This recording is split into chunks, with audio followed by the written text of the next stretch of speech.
Жила-была Аня, девушка из бедной семьи, которая боролась за выживание и мечтала о лучшем будущем. Вместе с родителями и младшим братом Антоном она жила в маленькой избушке на окраине деревни, где каждый день приходилось сталкиваться с непростыми условиями жизни. Каждый день семья пыталась свести концы с концами, выполняя случайные работы, которые были порой изнурительными и неблагодарными. Они мыли машины в местном дворе, собирали овощи на полях для местных фермеров, выполняли небольшие ремонты в домах соседей. Все это казалось мелочами, но для семьи они стали жизненно важными, поскольку без них было сложно обеспечить себя хотя бы минимальным уровнем жизни. Недостаток еды, одежды и даже элементарных удобств заставлял их озадачиваться даже простыми вещами. Семья пережила много трудных времен, включая бездомность. Им приходилось ночевать в старых заброшенных домах или останавливаться у добрых соседей, благодаря которым они находили временное укрытие. Некоторые дни казались бесконечными, когда они искали уголок, где бы просто укрыться от непогоды и холода. Череда этих событий наложила отпечаток на их души и умы. Родители старались поддерживать своих детей и не нагружать их переживаниями. Аня и Антон, несмотря на все тяготы, пытались держаться как могли. И иногда к ним случайно заглядывали соседи, что наполняло их дом тепло и радость, но такие моменты были редкостью. Несмотря на все трудности, Аня и ее брат никогда не теряли надежды на лучшее.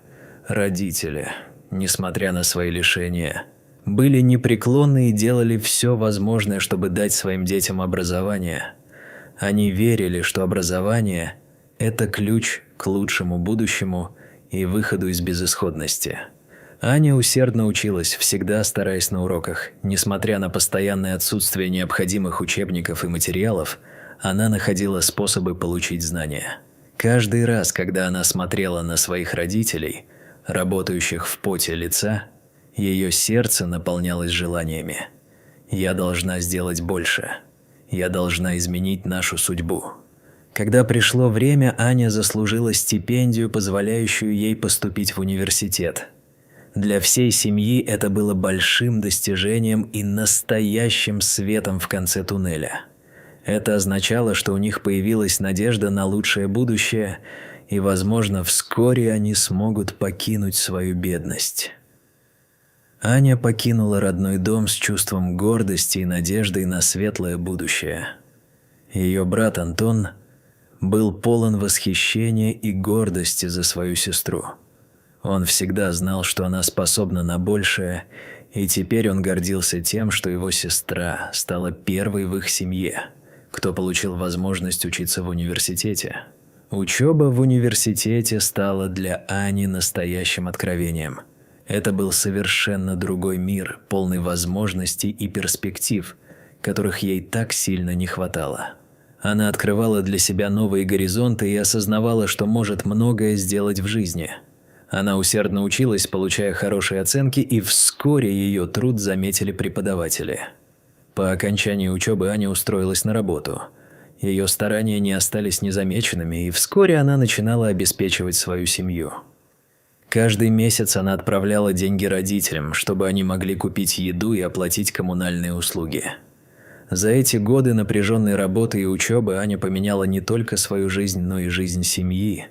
Иногда, когда она возвращалась в родные края, в доме стало значительно легче. Теперь там не просто жили, а жили с надеждой. Несмотря на работу и стабильный доход, в сердце Ани было чувство одиночества и отвержения.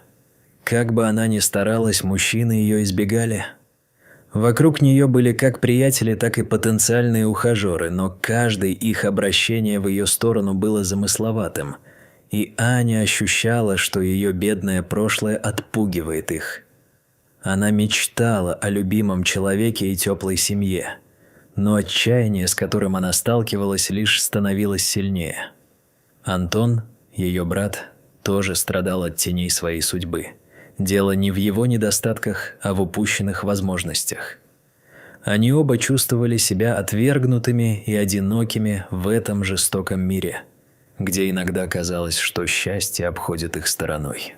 Однажды родители Ани обсудили с ней возможность замужества. Они сообщили, что один богатый человек, Виктор Андреевич, хочет на ней жениться. Сначала ее охватила растерянность. Как?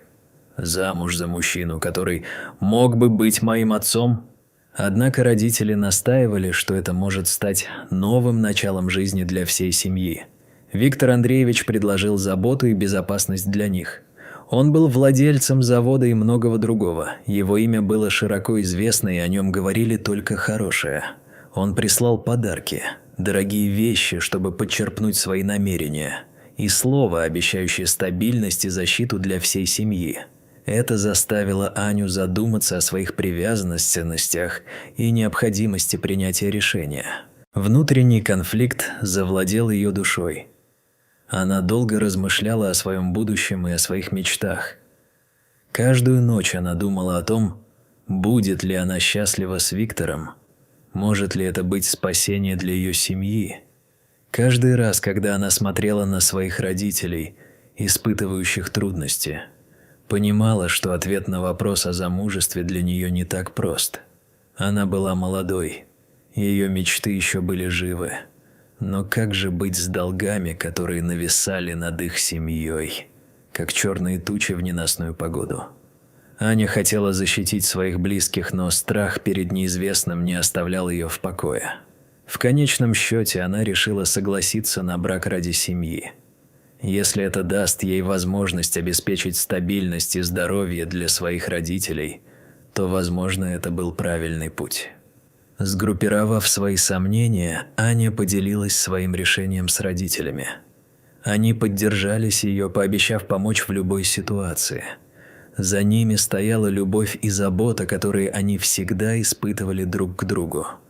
Аня почувствовала себя сильной и готовой к испытаниям, которые ее ждут в новом пути.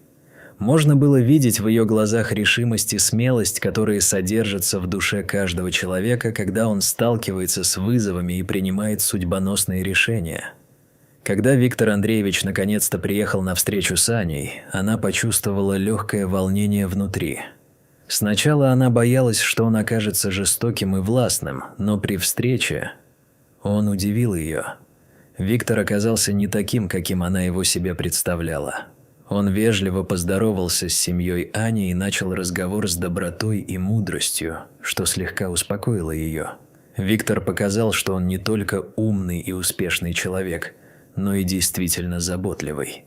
Аня увидела в нем не только потенциального мужа, но и человека, который действительно может стать ее поддержкой. Виктор, пожилой мужчина с благородным лицом и мудрой аурой, произвел на Аню хорошее впечатление. Она чувствовала себя неловко и даже немного уязвимо, но, видя его спокойную реакцию, постепенно успокаивалась. Виктор начал задавать простые вопросы о ее жизни, о том, как она училась, о ее успехах и мечтах. Он восхищался ее умом и добротой, что снова поднимало уверенность.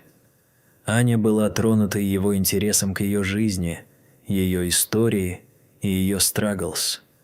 Худшая часть страха с нее спала, и ей стало легко находиться рядом с ним. Когда пришло время подготовки к свадьбе, Аня почувствовала смешанные эмоции. Это было и волнение, и страх. Подготовка к свадьбе проходила быстро, и ее семья с нетерпением ожидала начала новой жизни. Аня все чаще думала о том, что ждет ее впереди. Она делала заметки, рисовала планы, стараясь представить себе, как все будет. В голове останавливались мысли о том, насколько изменится ее жизнь. Несмотря на те страхи, что возникали, погружаясь в идеи о свадьбе, Аня сама испытала много волнений. Ее смелость принимала формы, как ни странно. Хотя изначально это вызывало у нее страх, она вдруг поняла, что чувствует меньше тревоги рядом с Виктором, чем когда-либо прежде, и это придавало ей новых сил. Тем временем в деревне люди обсуждали ее предстоящий брак с Виктором. За спиной шептались, но это не волновало Аню. Ей не было важно, что люди скажут, поскольку она уже сделала свой выбор и чувствовала, что на самом деле это шаг к перемене в ее жизни, какой бы ни была рутина вокруг. Вскоре пришло время свадьбы. Аня готовилась с волнением и надеждой, ее мать поддерживала каждое ее решение, обеспечивая уверенность. С каждой минутой подготовки церемония становилась все более реальной, а Аня понимала, что впереди ждет новое начало. Церемония прошла величественно, словно предназначалась для чего-то большего. Соседи пришли поздравить пару, их семьи собрались в полном составе. Везде проставлялись улыбающиеся лица, поздравления и искренние пожелания счастья. В то время как Виктор выглядел не пугающим, как Аня могла это себе представить, это было чуть ли не последним шагом к новой жизни. Все вокруг искренне радовались этому событию, поддергивая Аню и добавляя ей уверенности. Тем не менее, несмотря на всю медитированную атмосферу, настроение Ани слегка испортилось, когда они покинули деревню и ехали в неизвестность, полную неизведанных путей. Как удачно, что они отправились в роскошный особняк, который сиял на фоне заката. Это казалось чем-то на самом деле из сказок. Аня чувствовала себя маленькой и неуместной в новом доме, где стены были высокими, а декор был из дорогих и экзотических материалов. В этом большом доме она почувствовала себя потерянной, словно стала всего лишь маленьким фонариком, едва заметным в темноте. Однако Виктор заметил ее замешательство и успокоил, пообещав, что все будет хорошо, что она скоро привыкнет. Он показал ей новый дом, объясняя, какие есть удобства, где и как все устроено. С каждым словом Аня постепенно потеряла напряжение и постаралась привыкнуть к новым условиям. А вот первые несколько дней, несмотря на мир вокруг, все время давили на ее непривычный фон, сильнее, чем прошло когда-то. Она возникала из недоумения, пока сама не потерялась в отсутствии эмоций. Наступила странная ночь. Аня, полный страха и напряжения, крепилась в постели. Виктор ушел в ванную, и, оставаясь одна, она не могла получить успокоения. Вскоре она заснула, но ее разбудил звук открывающейся двери. Аня вскочила, увидев, как из ванной выходит молодой человек. В тот момент ее сердце замерло, когда она не могла поверить своим глазам, и, увидев его, она в ужасе отскочила назад. Этот молодой человек выглядел образом противоположности Виктора. Он улыбался, он был полон жизни, но при этом напоминал и о том, что все может быть не так, как она думала. Тем не менее, несмотря на свои страхи, она решилась присмотреться и вскоре поняла, что этот молодой человек оказался Виктором, но она не могла этому верить. Он объяснил, что использовал грим, чтобы действительно узнать ее истинные чувства и поведение. Виктор рассказал, что его дедушка, именно тот старик, которому Аня помогла в магазине, был благодарен ей за проявленную доброту. Сначала Виктор отказался от идеи, не желая, как его дед, повторять судьбу, но после его смерти пообещал завершить то, что было начато. Эта история о деде Виктора и о том, как он просил его жениться на Ане, лишь усилила любопытство в ее сердце. Он долго рассказывал о том, как любил своего деда и всегда слушал его советы. Но даже он не верил, что сможет найти человека, который бы выполнил его обещания. Дед всегда говорил о том, насколько добра и заботлива Аня была к нему, даже не зная о его статусе и богатстве. Для Виктора это стало решающим фактором. Он хотел увидеть, смогла ли бы Аня ответить на его ожидания, когда столкнется с обстоятельствами. Виктор открыл свое сердце и признался Ане, что хотел проверить, выйдет ли она за него ради богатства или ради подлинной любви. Он видел в ней невероятную женщину, сильную, готовую на все ради своих близких, и она согласилась пожертвовать своим счастьем. В его глазах отразилось восхищение и нежность, подкупавшие ее душу. Он по правде влюбился в нее, и это признание потрясло Аню до глубины души. Она смущалась, не зная, что сказать. В ее сердце возникли смешанные чувства радости и страха. Радости от того, что она нашла человека, который ее понимает, и страха от того, что это все может измениться. «И я согласилась выйти замуж за старика», – произнесла Аня, вновь вспомнив об этой неуверенности, и Виктор, увидев ее затруднение, уверяет, что он тот же самый человек, независимо от возраста и внешнего вида.